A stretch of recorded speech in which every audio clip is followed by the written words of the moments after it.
Isa sa pinakakaman po na example ng pride po mga kapatid, kapag ka mayroong nagko-correct sa'yo, mayroong sumisita sa'yo, alam mong mali ka, pero hindi mo tanggap. Instead na magpasalamat ka doon sa taong nagko-correct sa'yo, ang ginagawa mo o nagiging reaction mo, nagagalit ka. Yan po ay pride po mga kapatid.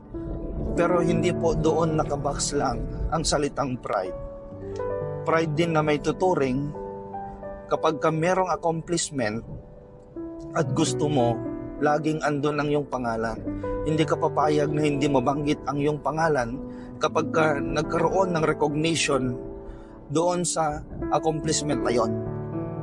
Pride din na may tuturing po mga kapatid kapag ka hindi lang nabanggit yung title mo, halimbawa abogado ka, halimbawa inhinyero ka, hindi lang nabanggit yung title mo ay masama ang loob mo